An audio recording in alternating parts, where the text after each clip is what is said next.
नमस्कार दर्शकों, आप सबका अपने चैनल धर्मा पर स्वागत है।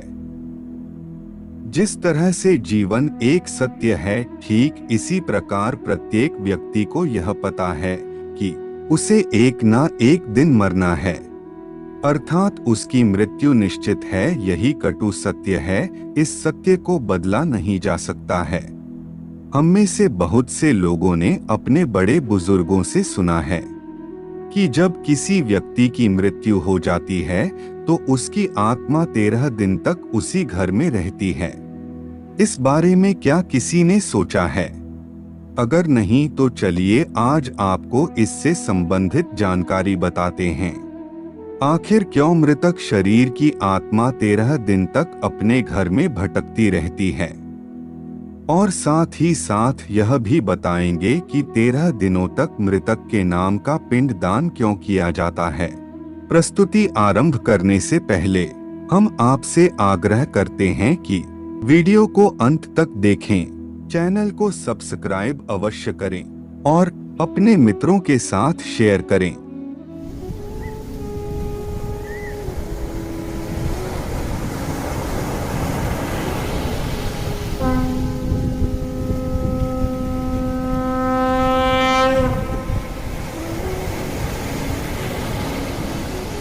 गरुड़ पुराण में विस्तार से बताया गया है कि जब किसी व्यक्ति की मृत्यु हो जाती है तो यमराज के यमदूत उसे अपने साथ यमलोक ले जाते हैं। वहां उसके द्वारा किए गए अच्छे और बुरे कर्मों का हिसाब होता है और फिर 24 घंटे के अंदर यमदूत उस प्राणी की आत्मा को वापस उसी के घर में छोड़ जाते हैं। यमदूत के द्वारा वापस आत्मा के छोड़ जाने के बाद मृतक की आत्मा अपने परिजनों के बीच भटकती रहती है और अपने परिजनों को पुकारती रहती है, लेकिन उसकी आवाज को कोई नहीं सुन पाता है। यह सब कुछ देखकर मृतक की आत्मा बहुत बेचैन हो जाती है और जोर जोर से चिल्लाने लगती है। इसके बाद में आत्मा अपने शरीर के अंदर प्रवेश करने की कोशिश करती है, लेकिन यमदूत के पास बंदिश होने के कारण मृतक की आत्मा शरीर में प्रवेश नहीं कर पाती। गरुड़ पुराण के अनुसार यमदूत मृतक की आत्मा को उसके परिजनों के पास छोड़ जाते हैं। उस समय आत्मा में इतना बल नहीं होता कि वो यमलोक की यात्रा तय कर पाए।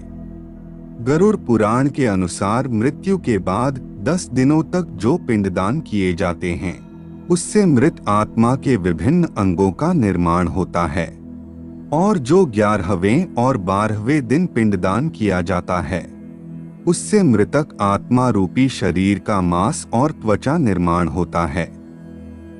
और 13वें दिन जब 13वीं की जाती है तब मृतक के नाम से जो पिंडदान किया जाता है उससे ही वो यमलोक तक की यात्रा तय करते हैं।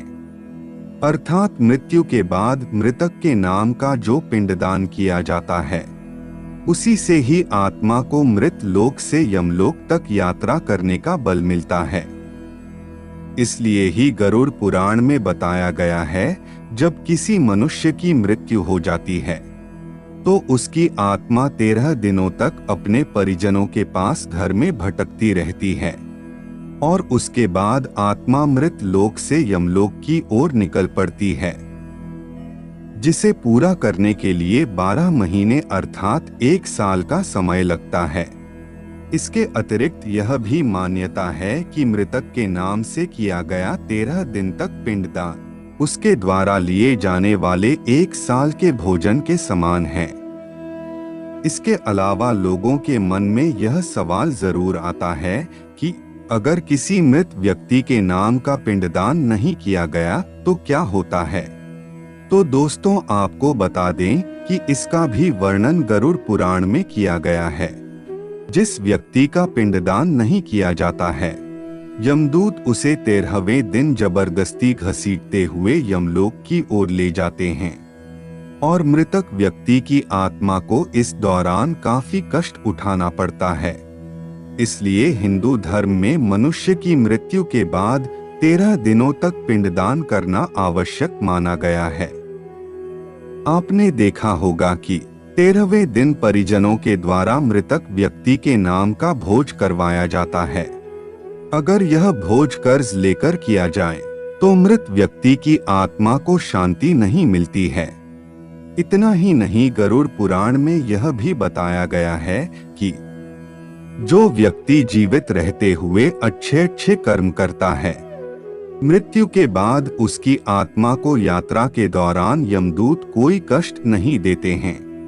और इसके विपरीत जो व्यक्ति जीवित रहते हुए बुरे बुरे कर्म करते रहते हैं, उनकी आत्मा को यात्रा के दौरान यमदूत कई यातनाएं देता है और आत्मा को कई कष्ट भोगने पड़ते हैं। आज के लिए केवल इतना ही। जाने से पूर्व वीडियो को लाइक करें और चैनल को सब्सक्राइब करें।